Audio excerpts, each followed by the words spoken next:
Hello friends, Pankaj Bhardwaj YouTube channel में आपका बहुत बहुत स्वागत है। हम बात कर रहे थे रिएक्शन इंटरमीडिएट्स की, जिसमें कार्बीन और नाइट्रीन के बाद पिछले वीडियो में मैंने कार्ब एनायन को स्टार्ट किया था। कार्ब एनायन की रिएक्शन को स्टडी करने के लिए मैंने गिग्नार्ड रिएजन की बात की थी, जो कि कार्ब एनायन का बहुत इंपॉर्टेंट सोर्स होता है। पिछले वीडियो में मैंने आपको गिग्नार्ड रिएजन के बॉन्ड की नेचर को एक्सप्लेन किया था, फ्लिपिंग को एक्सप्लेन किया था, और मैंने आपको ये बताया था कि गिग्नार्ड रिएजन की प्रिपरेशन के टाइम क्या क्या प्रिकॉशंस रखनी जरूरी होती है, और ये भी बताया था कि इसके लिए कौन कौन से सॉल्वेंट अप्रोप्रिएट होते हैं और कौन से सॉल्वेंट मैं यूज नहीं कर सकता। आइए आज बहुत ही इंपॉर्टेंट क्लास में मैं गिग्नार्ड रिएजन की केमिकल रिएक्शंस आपके साथ डिस्कस करना चाहता हूं। गिग्नार्ड रिएजन बेसिकली 4 टाइप की रिएक्शंस देता है, जिनमें सबसे पहले आती है acid base reactions, second number पे आती है nucleophilic addition reactions, third number पर आती है nucleophilic substitution via tetrahedral intermediate, और लास्ट आती है बाइमोलिकुलर न्यूक्लियोफिलिक सब्स्टिट्यूशन।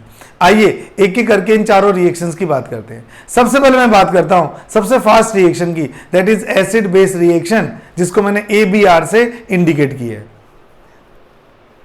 तो फर्स्ट रिएक्शन में गिग्नार्ड रिएजन उन केमिकल से रिएक्शन करता है जिन केमिकल्स के पास एसिडिक हाइड्रोजन या एक्टिव हाइड्रोजन प्रेजेंट होती। तो फर्स्ट रिएक्शन की मैं बात कर रहा हूं एसिड बेस रिएक्शन। गिग्नार्ड रिएजेंट उन सभी कंपाउंड के साथ जिनके पास एक्टिव हाइड्रोजन प्रेजेंट होती है रिएक्शन करके एल्केन की फॉर्मेशन करता है। फॉर एग्जांपल RMgX, सपोज मैंने ले लिया H और A ले लेता हूं, पॉजिटिव डेल्टा नेगेटिव डेल्टा, तो इस रिएक्शन में RH एल्केन की फॉर्म में बाहर निकल जाता है और रेजिडुअल पार्ट के साथ में MgX और A बच जाता है। तो इस रिएक्शन के थ्रू हमें गिग्नार्ड रिएजन से क्या मिलती है? एल्केन मिलती है। जहां तक एक्टिव हाइड्रोजन का सवाल है, टोटल 5 कंपाउंड्स हैं, 5 टाइप के कंपाउंड्स हैं जिनमें हम एक्टिव हाइड्रोजन को बता सकते हैं। नंबर 1, जितने भी एसिड्स हैं उन सब की हाइड्रोजन कैसी होती है? एक्टिव हाइड्रोजन होती है। नंबर 2, अगर हाइड्रोजन एटम डायरेक्टली F या O या N एलिमेंट के साथ जुड़ा होता है, इसको भी हम एक्टिव हाइड्रोजन कहते हैं। थर्ड, जब भी हाइड्रोजन ट्रिपल बॉन्डेड कार्बन से जुड़ा होगा उसको भी हम एक्टिव हाइड्रोजन कहेंगे। फोर्थ, जब H के निकलने से कोई एनायन एरोमेटिक प्रॉपर्टीज को अचीव कर लेता है, उस हाइड्रोजन को भी हम एक्टिव हाइड्रोजन कहते हैं। जैसे कि आप लोग पढ़ते ही हो, सपोज ये कोई कंपाउंड है साइक्लोपेंटाडाइईन, अगर मैं इसमें से H+ की फॉर्म में बाहर निकाल दूं तो क्या होगा? तो आपके पास साइक्लोपेंटाडाइइनाइल कार्ब एनायन बन जाएगा। आपको पता है इसमें 6 पाई इलेक्ट्रॉन्स होने के कारण ये क्या बन गया है? एरोमेटिक बन गया है। तो ऐसा कंपाउंड जिसमें H+ निकलने के बाद जो रिमेनिंग कॉन्जुगेटेड बेस बने वो एरोमेटिक हो जाएगा, उस H को भी मैं रिप्लेस कर सकता हूं। और लास्ट 5वां, ऐसे कंपाउंड जिनमें H को रिमूव करने के बाद रिमेनिंग कॉन्जुगेटेड बेस में रेजोनेंस स्टेबलाइजेशन आ जाए, उस हाइड्रोजन को भी मैं एक्टिव हाइड्रोजन में काउंट करूंगा। जैसे कि सपोज एक्टिव मिथाइलिन ग्रुप आ जाए आपके पास में, अब आप देख पा रहे हैं, देखिए अब इस कंपाउंड में ये H अगर निकल जाता है प्लस की फॉर्म में, तो ये जो इलेक्ट्रॉन पेयर है कार्बन के पास, वो इधर भी रेजोनेंस स्टेबलाइज हो सकता है और इधर भी रेजोनेंस स्टेबलाइज हो सकता है। यानी कि इसका नेगेटिव चार्ज रेजोनेंस स्टेबलाइज हो सकता है आइदर दिस साइड और दैट साइड, यानी कि ये भी H आराम से रिप्लेस कर सकता है। तो 5 टोटल कैटेगरी में आपने एक्टिव हाइड्रोजन कंटेनिंग कंपाउंड को रखना है। सारे के सारे एसिड आएंगे इसमें। सेकंड, अगर हाइड्रोजन एटम फ्लोरीन, ऑक्सीजन या नाइट्रोजन के साथ डायरेक्टली बॉन्डेड है। थर्ड, अगर hydrogen atom triple bonded carbon से डायरेक्टली बॉन्डेड है। फोर्थ, अगर H+ के निकलने के बाद स्पीशी एरोमेटिक बनती हो। और लास्ट, अगर H+ के निकलने के बाद स्पीशी रेजोनेंस स्टेबलाइजेशन गेन करती हो, वो सभी H आप इस रिएक्शन में रिप्लेस कर सकते हैं और हाइड्रोकार्बन की फॉर्मेशन कर सकते हैं। ये रिएक्शन हाइड्रोकार्बन की प्रिपरेशन में काफी ज्यादा यूज की जाती है। तो आइए कुछ एग्जाम्पल से हम देखते हैं। गिग्नार्ड रिएजन की रिएक्शन जो कैटेगरी मैंने बताई है उस कैटेगरी में किसी भी कंपाउंड से आप करेंगे तो आपका एल्केन बन जाएगी। जैसे मैं इसको ऐसे लिख देता हूं XMgR, RMgX को मैंने ऐसे लिख दिया ताकि मैं बड़े आराम से H निकाल सकूं। तो ये अगर H आपके पास है किसी एसिड का, HX ले लेता हूं एसिड, तो क्या होगा, पॉजिटिव नेगेटिव ये RH आपका निकल जाएगा। तो आपके पास कंपाउंड क्या बनेगा, alkane plus Mg, X already लगा हुआ ही था और दूसरा भी क्या लग जाएगा, X लग जाएगा। तो इस तरह से आपके पास किसकी फॉर्मेशन हो जाएगी, एल्केन की फॉर्मेशन हो जाएगी। आइए कितने केमिकल्स इस रिएक्शन को प्रोसीड करते हैं, आइए देखते हैं। तो मैं यहां पर इस साइड में सारे एसिडिक सब्सटेंस लिख रहा हूं, जैसे HI, HBr, HCl। फिर यहां ऐसा हाइड्रोजन जो फ्लोरीन के साथ, ऐसा हाइड्रोजन जो OH के साथ, ऐसा हाइड्रोजन जो OR के साथ, ऐसा हाइड्रोजन जो NH2 के साथ या NHR के साथ या NR2 के साथ, ऐसा हाइड्रोजन जो ट्रिपल बॉन्डेड कार्बन के साथ, ऐसा हाइड्रोजन जो निकलने के बाद रेजोनेंस स्टेबलाइज हो जाए, निकलने के बाद मॉलिक्यूल रेजोनेंस स्टेबलाइज हो जाए, ऐसा हाइड्रोजन जो एक्टिव मिथाइलिन ग्रुप का हाइड्रोजन हो। ये सब के सब हाइड्रोजन रिप्लेसेबल होते हैं बेटे, ये सब के सब हाइड्रोजन, ये देखिए दो इलेक्ट्रॉन विड्रॉइंग ग्रुप के बीच में अगर CH2 ग्रुप आता है, ये सब के सब हाइड्रोजन जो होते हैं, ये सब के सब हाइड्रोजन क्या हैं, फिनोल का हाइड्रोजन भी, बहुत सारे एग्जांपल है मेरे पास में, ये सब के सब H निकल जाएंगे और निकलने के बाद आपके पास कंपाउंड हो जाएगा XMgR। इसने इनमें से किसी भी केमिकल से अगर रिएक्शन की, किसी भी केमिकल से अगर रिएक्शन की, तो सभी केमिकल्स में RH निकल जाएगा, सभी केमिकल्स में RH निकल जाएगा और रिमेनिंग पार्ट के साथ में Mg वाला पोर्शन जुड़ जाएगा। ऐसे रिमेनिंग पार्ट के साथ में Mg वाला पोर्शन जुड़ जाएगा। तो ये R और ये H, ये H, ये H, ये H, सब के सब एक्टिव हाइड्रोजन एटम्स हैं और ये सब H निकलते जाएंगे और मेरा प्रोडक्ट मुझे मिलता रहेगा। तो इस तरह से आप इतने सारे कंपाउंड से या और भी हो सकते हैं, उनसे आप अगर GR की रिएक्शन करवाते हैं तो एल्केन बनती है। इसी के अंदर मैं आपको एक बड़ी इंपॉर्टेंट बात बता रहा हूं, इसी के अंदर मैं आपको इंपॉर्टेंट बात बता रहा हूं कि एक मेथड है ऑर्गेनिक केमिस्ट्री में जिसको जेरेविटिनोफ मेथड कहा जाता है। ऑर्गेनिक केमिस्ट्री में एक मेथड है जिसका नाम है जेरेविटिनोफ मेथड, जेरेविटिनोफ मेथड, जेरेविटिनोफ मेथड, जेरेविटिनोफ मेथड। इससे आपको किसी कंपाउंड में के 1 मोल में एक्टिव हाइड्रोजन का नंबर पता लग जाता है। एग्जांपल दूं, मान लीजिए आपके पास कंपाउंड है CH3MgI, CH3MgI, और अगर मान लीजिए आप इसकी रिएक्शन करवाते हो CH2OH, CHNH2 और CH2OH के साथ में। अब अगर मैंने ये एक्सेस अमाउंट में ले लिया तो आप देख सकते हैं ये H भी निकल सकता है बेटे, ये H भी निकल सकता है, ये H भी निकल सकता है। तो टोटल 3 H अगर निकल जाएंगे और ये ऑलरेडी एक्सेस अमाउंट में ले लिया, तो चाहे मैं कितना मर्जी एक्सेस अमाउंट में ले लूं, मुझे पता है कितने मोल काम आएंगे इसके, 3 मोल, क्योंकि 3 मोल CH3 ही 3 मोल H को लेके जाएंगे। इससे आपके पास मीथेन के 3 मोल बन जाएंगे और बाकी जो भी रेजिडुअल पार्ट है वो आपका निकल जाएगा। तो मैं क्या बोल सकता हूं, क्योंकि इसके 3 मोल बने हैं इस केमिकल के 1 मोल से, तो मुझे पता लग गया कि इस कंपाउंड में नंबर ऑफ एक्टिव हाइड्रोजन कितने हैं, नंबर ऑफ एक्टिव हाइड्रोजन है कितने, 3 है।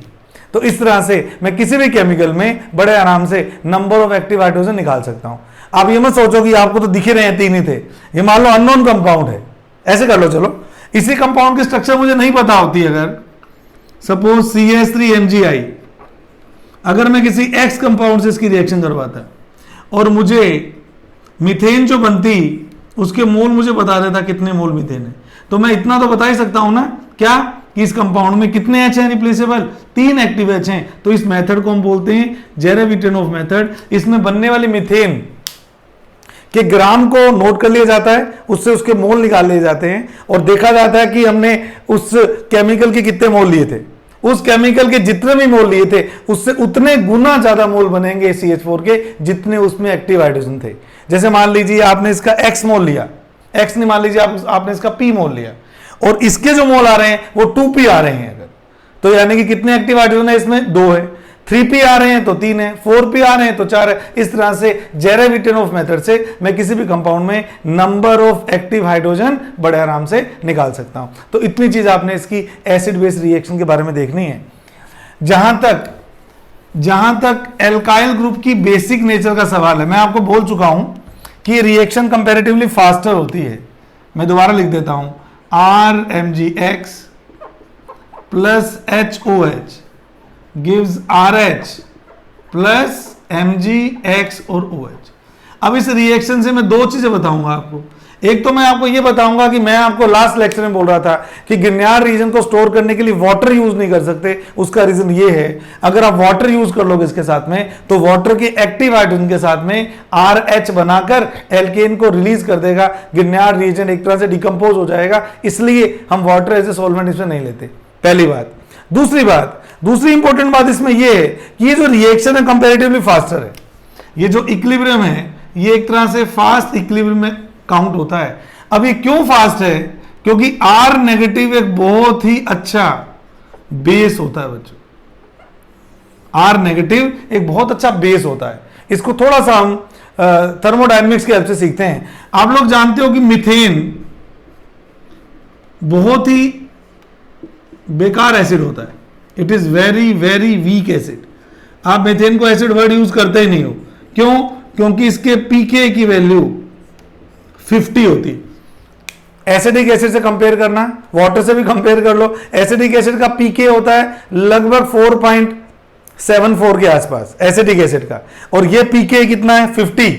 और जितना ज्यादा पीके होता है किसी भी एसिड का वो उतना वीक एसिड माना जाता है। आप समझ सकते हो एसिडिक एसिड जिसको हम वीक कहते हैं उससे भी ये कितना ज्यादा वीक है मीथेन। इसका कारण क्या है? याद करो मेरे प्रीवियस लेक्चर्स को, मैंने कहा था एसिड तभी स्ट्रॉन्ग एसिड होता है जब डी प्रोटोनेशन के बाद जो नेगेटिव आयन बनता है जिसको उसका कॉन्जुगेटेड बेस कहते हैं वो स्टेबलाइज होना चाहिए। अगर वो स्टेबलाइज हो गया तो एसिड आपका जल्दी से प्रोटॉन निकाल देगा और वो एसिड क्या प्रूव हो जाएगा? स्ट्रॉन्ग एसिड प्रूव हो जाएगा। लेकिन आप जानते ही हो CH3 नेगेटिव बिल्कुल भी स्टेबल नहीं होता, ये हाईली अनस्टेबल स्पीशीज है। तो ये क्या करता है? जल्दी से H+ को लेके वापस मीथेन बनाने की टेंडेंसी रखता है। यानी कि इसकी H+ को या किसी भी इलेक्ट्रोफाइल को जोड़ने की बहुत ज्यादा अच्छी टेंडेंसी है।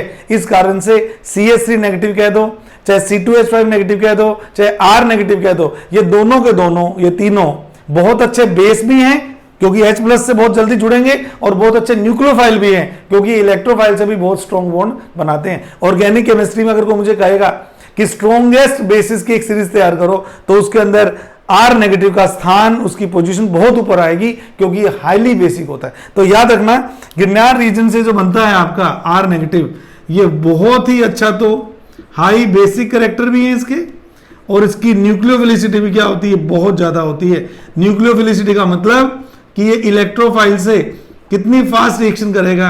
जो नेगेटिव चार्ज स्टेबल नहीं होता वो बहुत अच्छा न्यूक्लियोफाइल होता है बच्चों, क्योंकि सोचिए जैसे फॉर्म हुआ ये स्टेबल नहीं है, ये भागेगा दौड़ेगा किसी से बॉन्ड बनाने के लिए। इसलिए हम क्या बोलते हैं? ये बहुत अच्छे न्यूक्लियोफाइल भी होते हैं और ये बहुत अच्छे बेस भी होते हैं। तो RMg इसका R नेगेटिव ना केवल बेसिक नेचर रखता है, ये न्यूक्लियोफिलिक कैरेक्टर भी बहुत अच्छे शो करता है। यही तो कारण है बच्चों कि इसका यूज हम किस किस रिएक्शन में कर रहे हैं। आपने नोटिस किया इसका यूज हम देखो SN2 में कर रहे हैं, इसका यूज हम E2 में कर रहे हैं, इसका यूज हम SN एडिशन एलिमिनेशन में कर रहे हैं। इन सब रिएक्शन में अगर गिरनार रिएजेंट पार्टिसिपेट करता है या R नेगेटिव पार्टिसिपेट करता है, उसका सीधा सा मतलब ये है कि ये बहुत अच्छे न्यूक्लियोफाइल हैं, क्योंकि SN2 रिएक्शन भी अच्छा न्यूक्लियोफाइल से होती है और E2 रिएक्शन भी अच्छे न्यूक्लियोफाइल से होती है। वो अलग बात है अगर इसका नेगेटिव चार्ज स्टेबलाइज हो जाएगा तो इसकी रिएक्टिविटी थोड़ी सी क्या हो जाएगी? कम हो जाएगी। जैसे मान लो मैं R नेगेटिव ले लूं, CH2 डबल बॉन्ड CH और CH2 नेगेटिव, अब ये उतना अच्छा न्यूक्लियोफाइल नहीं है, क्यों? क्योंकि ये अपने आप को रेजोनेंस स्टेबलाइज कर लेगा, ये अपने आप को रेजोनेंस स्टेबलाइज कर लेगा, इसलिए अच्छा न्यूक्लियोफाइल नहीं है। तो याद रखिएगा, अगर R नेगेटिव के कॉन्जुगेशन में डबल बॉन्ड है तो उसकी स्टेबिलिटी तो बढ़ेगी, लेकिन उसकी न्यूक्लियोफिलिसिटी क्या हो जाएगी? कम हो जाएगी। जैसे कि ये वाला सिस्टम हो, चाहे बेंजाइल कार्बन आयन करोगे, उसमें भी क्या होगा? जो नेगेटिव चार्ज है वो रिंग के अंदर मूव करेगा, इससे नेगेटिव चार्ज की इंटेंसिटी कम हो जाएगी सरफेस के ऊपर, इसलिए उसकी न्यूक्लियोफिलिसिटी भी क्या हो जाएगी? कम हो जाएगी। इस तरह से हमें इन सब रिएक्शंस के बारे में इतना पता होना चाहिए। चलिए अब मैं बात कर रहा हूं सेकेंड रिएक्शन की। अब मैं बात कर रहा हूं इसकी सेकेंड रिएक्शन की, जो बहुत इंपॉर्टेंट है, nucleophilic addition reactions.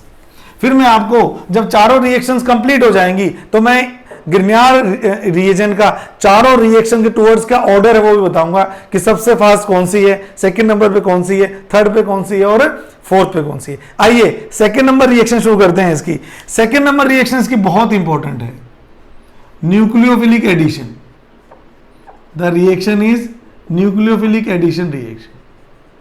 The reaction is nucleophilic addition reaction. ये वही रिएक्शन है जो कार्बोनिल कंपाउंड के साथ शो करता है। एल्डिहाइड कीटोन्स को कलेक्टिवली कार्बोनिल कंपाउंड्स कहते हैं, तो ग्रिग्नार रिएजेंट कार्बोनिल कंपाउंड के साथ भी बहुत अच्छी, बहुत फास्ट रिएक्शन शो करता है। आइए देखते हैं, मैं एक साथ ही बता रहा हूं सभी कार्बोनिल कंपाउंड के लिए। सपोज आपका ग्रिग्नार है RMgX या RMgBr ले लो, इसको मैंने R1 लिखा है। अगर मैं इसकी रिएक्शन किसी कार्बोनिल कंपाउंड से करवाऊं तो मैंने इसको R2 ले लिया ग्रुप को और इसको R3 ले लिया। आपको सबको पता है कि कार्बोनिल कंपाउंड की बेसिक रिएक्शन कौन सी होती है? Nucleophilic addition. उसमें क्या करते हैं? उसमें C double bond O heteroatom के बीच का बॉन्ड जब टूटता है तो मोर इलेक्ट्रोनेगेटिव एलिमेंट क्या करेगा? वो नेगेटिव चार्ज गेन करेगा, यानी कि इलेक्ट्रॉन लेके जाएगा। कार्बन क्या हो जाएगा? Positively charge. तो अगर इनकी इस तरह की पोलैरिटी बनती है कि ये पॉजिटिव चार्ज है नेगेटिव चार्ज, तो R जो कि नेगेटिवली चार्ज होता है वो तो आपने C पे जोड़ना है, और Mg जो आपका पॉजिटिवली चार्ज होता है वो आपने O पे जोड़ना है। इस तरह के मूवमेंट के बाद आप क्या करेंगे? आप एक एडिशन प्रोडक्ट बनाएंगे, R1C, R2 R3 लिख दो पहले, R2 R3C। अब C के साथ कौन आ गया? R1 आ गया। C के पास कौन आ गया? R1 आ गया। और O के साथ कौन आ गया बेटे? O के साथ आ गया MgBr। भाई ये क्या था? पॉजिटिव साइड थी और ये नेगेटिव साइड थी, तो पॉजिटिव साइड के साथ नेगेटिव आ गया और नेगेटिव साइड के साथ पॉजिटिव आ गया। इस कंपाउंड को हम बोलते हैं एडिशन प्रोडक्ट।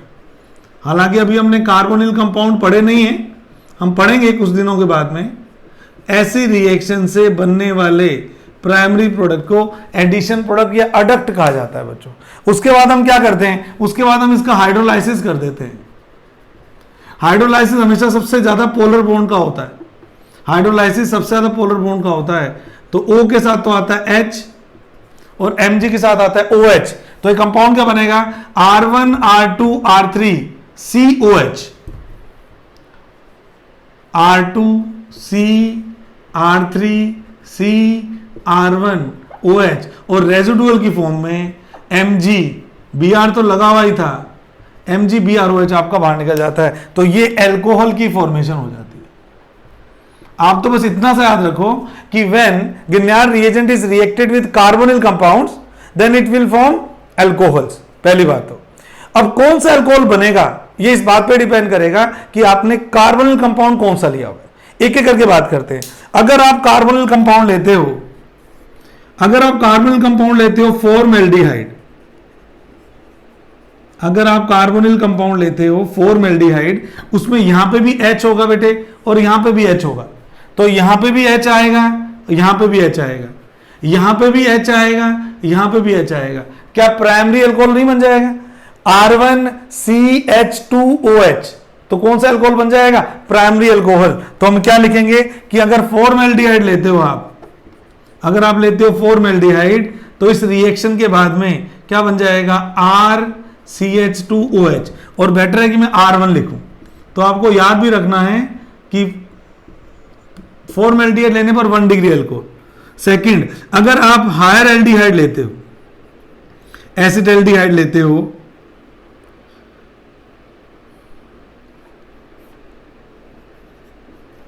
या प्रोपियोन एल्डिहाइड लेते हो, कोई भी हायर एल्डिहाइड लेते हो, इसको एक बार R2 कह देता हूं, तो फिर आपका सेकेंडरी अल्कोहल बनेगा R1 R2 आ जाएंगे CHOH। तो उस केस में क्या बनेगा, 2 डिग्री अल्कोहल बनेगा। और अगर आप थर्ड पॉइंट में कीटोन ले लेते हो, बेटा कीटोन में तो ये दोनों एल्काइल ग्रुप होने जरूरी हैं, तो ये भी एल्काइल ये भी एल्काइल, तो फाइनली यही ग्रुप बनेगा, इसमें 3 एल्काइल ग्रुप होंगे। तो जब भी आप कीटोन ले लोगे R2 R3, तो उस केस में इस रिएक्शन के लास्ट में जो एल्कोहल बनेगा वो टर्शरी अल्कोहल बन जाएगा। कौन सा अल्कोहल बन जाएगा, टर्शरी अल्कोहल बन जाएगा। याद रहे बनने वाले अल्कोहल में, टर्शरी अल्कोहल में एक R तो आएगा गिन्यार से, जबकि बाकी 2 R किससे आएंगे, कीटोन से आएंगे। तो ये न्यूक्लियोफिलिक एडिशन रिएक्शन की समरी भी याद रखनी है कि फॉर्मल्डिहाइड लेते हैं तो प्राइमरी अल्कोहल बनता है RCH2OH, कोई और एल्डिहाइड लेते हैं तो सेकेंडरी अल्कोहल बनता है RRCHOH, और अगर कीटोन लेते हैं तो टर्शरी अल्कोहल बनता है RRR एंड OH। इस तरह से इसकी न्यूक्लियोफिलिक एडिशन रिएक्शंस होती हैं। आइए एक दो एग्जांपल और इसके सीखते हैं न्यूक्लियोफिलिक एडिशन के। अगर मैं इसकी न्यूक्लियोफिलिक एडिशन के कुछ एग्जांपल्स आपसे पूछूं तो मैं किस तरह से शो करूंगा, आइए देखते हैं। मान लीजिए अब मैं कुछ एक्सक्लूसिव एग्जांपल दे रहा हूं, तो पहला एग्जांपल दे रहा हूं मैं विद CO2। अगर ये CO2 के साथ एडिशन रिएक्शन करे तो क्या होगा, RMgX plus C double bond O double bond O। आप लोग जानते हैं पोलैरिटी कैसे आएगी, ये R नेगेटिव चार्ज है, ये है पॉजिटिवली चार्ज, तो R तो अटैक करेगा C के ऊपर, Mg वाला पोर्शन अटैक करेगा O के ऊपर, तो क्या आपको दिखेगा, ये O तो इंटैक्ट ही रहेगा। इस C के साथ R जोड़ दो और इस O के साथ क्या जोड़ दोगे, MgX जोड़ दोगे। इसको बोलते हैं एडक्ट, जैसा कि मैंने आपको बोला। और लास्ट में हम हाइड्रोलाइसिस जरूर करते हैं। जब हाइड्रोलाइसिस करेंगे तो क्या होगा, ये वाला बॉन्ड ब्रेक होगा, यहाँ H और यहाँ OH आप देख पा रहे हैं, कार्बोक्सिलिक एसिड की फॉर्मेशन हो जाएगी, -MgXOH। MgX और OH वाला पोर्शन बाहर निकल गया, क्या बन गया, कार्बोक्सिलिक एसिड। तो रिएक्शन याद करने के बाद या समझने के बाद इसके कंक्लूजन भी आपको याद करने हैं कि जब भी इसकी रिएक्शन CO2 से होती है तो क्या बन जाता है, कार्बोक्सिलिक एसिड बन जाता है। उसी तरह से एग्जांपल नंबर 2, अगर मैं RMgX की रिएक्शन सल्फर ट्राइऑक्साइड से करवाऊं तो वही बात है, सल्फर के 2 बॉन्ड तो इंटैक्ट ही रखो, इन दोनों को तो मैंने छेड़ा नहीं। जब ये इलेक्ट्रॉन लेके जाएगा तो ये नेगेटिव बनेगा, ये पॉजिटिव बनेगा। R होता है नेगेटिव, Mg होता है पॉजिटिव, तो R तो अटैक करेगा सल्फर पे और MgX वाला पोर्शन अटैक करेगा इस पे। तो R ने सल्फर पे अटैक की और MgX वाले पोर्शन इस पे अटैक की, हाइड्रोलाइसिस किया H और OH, तो finally O double bond S double bond O R OH sulphonic acid बन जाएगा। तो आपको याद रखना है कि जब कार्बन डाइऑक्साइड से रिएक्शन होती है तो कार्बोक्सिलिक एसिड बनता है, जब SO3 से रिएक्शन होती है तो सल्फोनिक एसिड बनता है। उसी तरह से अगर मैं इसकी रिएक्शन करवाऊं कीटीन से, ये सब रिएक्शन के प्रोडक्ट भी आपको याद करने, ये होती है कीटीन, CH2 double bond C double bond O, तो बिल्कुल उसी तरह की मूवमेंट चलेगी। ये बनेगा प्लस, ये बनेगा माइनस, R बनेगा माइनस, C पे अटैक करेगा, O बनेगा, सॉरी R बनेगा माइनस C प्लस पे अटैक करेगा, O बनेगा माइनस MgX इस पे अटैक करेगा। तो ultimately you can see CH2 double bond C। इस बॉन्ड को क्यों नहीं ब्रेक किया, क्योंकि बॉन्ड वो वाला ब्रेक होता है जो ज्यादा पोलर होता है, तो ज्यादा इलेक्ट्रोनेगेटिव ऑक्सीजन है तो ये वाला बॉन्ड ब्रेक होगा, ये वाला बॉन्ड तो इंटैक्ट ही रहा, तो इसको मैंने नहीं छेड़ा। तो C के साथ तो लगा दिया R और O के साथ क्या लगा दिया, MgX। वापस हाइड्रोलाइसिस करवाओ HOH, तो हाइड्रोलाइसिस के बाद में CH2 double bond C R और OH बन जाता है। अब ये कंपाउंड बन तो गया, ठीक है, क्या आपको नहीं लग रहा है एक इनोल है? अगर एक ही कार्बन के एक तरफ डबल बॉन्ड और दूसरी तरफ OH है, ऐसे कंपाउंड को हम इनोल कहते हैं। और इनोल फॉर्म ज्यादा स्टेबल होती है कि कीटो फॉर्म ज्यादा स्टेबल होती है?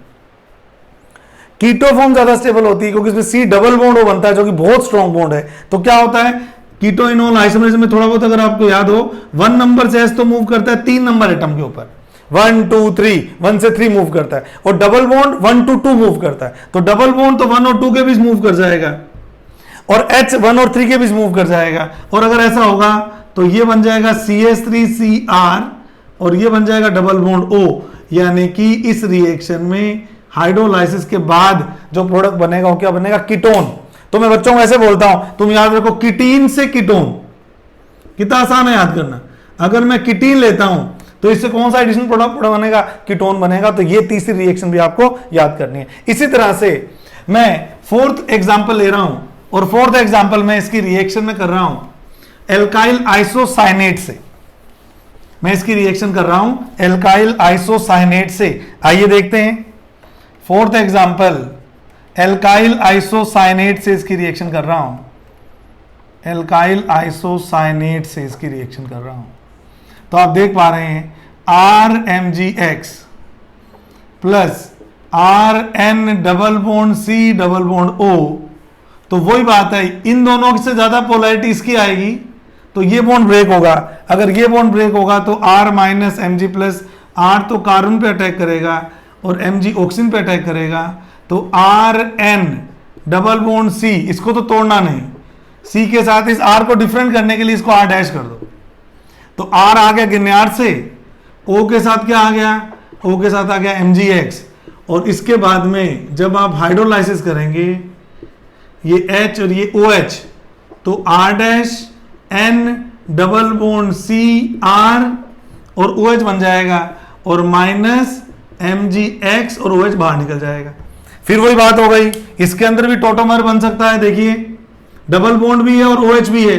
जब भी आपको डबल बॉन्ड और OH एक साथ दिखे कार्बन के साथ में, तो 1 2 3 H तो जाता है 1 से 3rd एटम पे, और डबल बॉन्ड के इलेक्ट्रॉन जाते हैं 1 और 2 के बीच में। याद रख लेना, H कहां के बीच में जाएगा? 1 से 3 में जाएगा, और डबल बॉन्ड 1 से 2 के बीच में लगता है। तो जैसे मैं इसका टोटोमर बनाऊंगा जो एक दूसरे में कन्वर्टेबल फॉर्म होती है, तो H को तो भेज दो N के ऊपर, ये देखिए डबल बॉन्ड को कर दो सिंगल बॉन्ड, और यहां कर दो डबल बॉन्ड, तो क्या ये कंपाउंड आपको N सब्स्टिट्यूटेड एमाइड नहीं दिख रहा? क्या ये कंपाउंड क्या बनता है? N सब्स्टिट्यूटेड एमाइड बनता है। इस तरह से मैं एडिशन रिएक्शंस के थ्रू कई सारे प्रोडक्ट इसके फॉर्म कर सकता हूं। CO2 से कार्बोक्सिलिक एसिड, SO3 से सल्फोनिक एसिड, कीटीन से कीटोन, और एल्काइल आइसोसाइनेट से क्या बन जाता है? आपका N सब्स्टिट्यूटेड एमाइड। कई बच्चों को एमाइड पहचानने में दिक्कत होती है, कोई दिक्कत नहीं है, C डबल बॉन्ड O के साथ N हो, तो ऐसे कंपाउंड को हम क्या बोलते हैं? एमाइड्स बोलते हैं। अब क्योंकि N के ऊपर एक R लगा हुआ है, तो ऐसे एमाइड्स को N सब्स्टिट्यूटेड एमाइड्स बोला जाता है। तो ये बात होगा इसकी एडिशन रिएक्शन की जो ये करता है। एक और बहुत इंपॉर्टेंट रिएक्शन एडिशन में आपकी वेट कर रही है, लास्ट रिएक्शन, कि अगर मैं इसकी रिएक्शन एल्काइल साइनाइड से कर दूं, अगर मैं इसके एडिशन एल्काइल साइनाइड से कर दूं, तो इस रिएक्शन में कीटोन हाइड्रोलाइसिस के बाद बनता है प्रोडक्ट, और ये बहुत ज्यादा इंपॉर्टेंट रिएक्शन है। तो यहां पे भी मैं RMgX प्लस इस R को R डैश कर दो, साइनाइड से रिएक्शन कर रहा हूं RCN। तो मेथड आपको पता ही है, ये बनेगा नेगेटिवली चार्ज, ये बनेगा पॉजिटिवली चार्ज, ये बनेगा नेगेटिवली चार्ज, ये बनेगा पॉजिटिवली चार्ज, तो Mg वाला पोर्शन तो N पे अटैक करेगा। तो क्या मैं सही बोल रहा हूं? R dash C। अब ट्रिपल बॉन्ड ब्रेक होगा तो डबल बॉन्ड आएगा बेटे, सिंगल बॉन्ड नहीं आएगा। सिंगल बॉन्ड कब आता है? तो डबल बॉन्ड ब्रेक होता है। तो इस C के ऊपर तो क्या लगा दिया? R, और डबल बॉन्ड N के साथ क्या लगा दिया? MgX। अब हम करते हैं इसका हाइड्रोलाइसिस। जब मल्टीपल बॉन्ड का हाइड्रोलाइसिस होता है तो उतने ही वाटर मॉलिक्यूल जोड़ने पड़ते हैं। N है नेगेटिव और ये पॉजिटिव, तो ये तो आएगा वाटर का H, वाटर का OH, फिर वाटर का HOH। और जब ये वाला बॉन्ड भी पोलैरिटी का हाइड्रोलाइज हो जाता है, जैसे OMgX होता है, तो यहां पर भी नेगेटिव होने के साथ H और Mg पॉजिटिव होने के साथ OH, यानी कि यहां पे वाटर के कितने मॉलिक्यूल काम आएंगे कंप्लीट हाइड्रोलाइसिस में? 3। एक तो 2 बॉन्ड तो आपने ये ब्रेक करने हैं, और ये वाला बॉन्ड ब्रेक करना है। नाइट्रोजन की इलेक्ट्रोनेगेटिविटी ऑक्सीजन से तो कम होती है, फिर भी ये बॉन्ड इनमें सबसे ज्यादा पोलर है, तो नेगेटिव के साथ क्या लगेगा? H, और पॉजिटिव के साथ क्या लगेगा? OH। ऐसे ही इस बॉन्ड में ये नेगेटिव और ये पॉजिटिव है, और डबल बॉन्ड जब तोड़ेंगे तो दो दो वाटर लगेंगे, HOH HOH। अल्टीमेटली देखिए क्या बना, अल्टीमेटली R' C के ऊपर बैठे दो दो OH ग्रुप लग गए, C के ऊपर दो दो OH ग्रुप लग गए, दो R हैं और दो OH हैं। अमोनिया NH3 अमोनिया और रेजिडुअल पार्ट की फॉर्म में MgX और OH। आप लोग जानते ही हैं एक ही कार्बन पर कभी भी दो दो OH टिकते नहीं हैं, तो तुरंत ही ये वाटर मॉलिक्यूल को रिलीज करके आपको R'(CR) और डबल बॉन्ड O, यानी कि आपको क्या मिल जाएगी, कीटोन मिल जाएगी, आपको अमोनिया मिल जाएगी और आपको MgX OH भी मिल जाएगी। इस तरह से हम एल्काइल साइनाइड से जब इसकी रिएक्शन करवाते हैं तो कंप्लीट हाइड्रोलाइसिस के बाद में अल्टीमेटली मुझे क्या मिल जाती है, कीटोन्स मिल जाती हैं। कई बच्चों को क्या लगता है कि सर अगर इसकी रिएक्शन HCN से करवा दें, HCN से करवा दें तो यहां पर H आएगा, यहां पर H आएगा और यहां पर H आएगा, तो उनको लगता है कि एल्डिहाइड बनते होंगे। लेकिन याद रखिए HCN एक एसिड है और एसिड बेस रिएक्शन होने के चांसेस हमेशा एडिशन रिएक्शन से ज्यादा अच्छे रहते हैं। तो अगर ये HCN से रिएक्शन करेगा तो एल्डिहाइड नहीं बनेगा मेजर प्रोडक्ट, मेजर प्रोडक्ट आपका एल्केन ही बनेगा मेजर प्रोडक्ट आपका। तो ये आप नोट डाल के लिख सकते हैं। अगर मैं यहां HCN ले लेता तो मैं रिएक्शन को ऐसे उल्टा करके दिखा रहा हूं, RMgX प्लस HCN। मैंने बोला था ना ट्रिपल बॉन्डेड कार्बन का H एसिडिक H होता है, भूलना नहीं है बात। और एसिडिक H होने के कारण ये एल्केन की फॉर्मेशन करेगा और रेजिडुअल पार्ट की फॉर्म में MgX और CN आ जाएगा। याद रखिएगा इसमें एल्केन एक मेजर प्रोडक्ट की फॉर्म में बनता है अगर आप HCN ले लेते हैं तो इतनी सारी रिएक्शंस आपको गिन्यार्ड रिएजेंट की एडिशन रिएक्शन में पढ़नी है। अभी हमें दो रिएक्शन और भी पढ़नी है, SN2 एडिशन एलिमिनेशन और लास्ट में हम पढ़नी है SN2 reaction with alkyl halide and ether. ये हम अगले वीडियो में आपसे डिस्कस करेंगे। आप इस वीडियो को देख रहे हैं, पसंद कर रहे हैं, शेयर कर दीजिए। पंकज भारद्वाज यूट्यूब चैनल को सब्सक्राइब कर दीजिए। सब्सक्राइब करने के लिए यहाँ पर आपको मेरा सब्सक्रिप्शन का एक मिलेगा लोगो, उसको अगर आप क्लिक करेंगे तो चैनल सब्सक्राइब हो जाएगा। आपने पूरे वीडियो को ध्यान से देखा, इसके लिए आपका बहुत बहुत थैंक यू सो मच।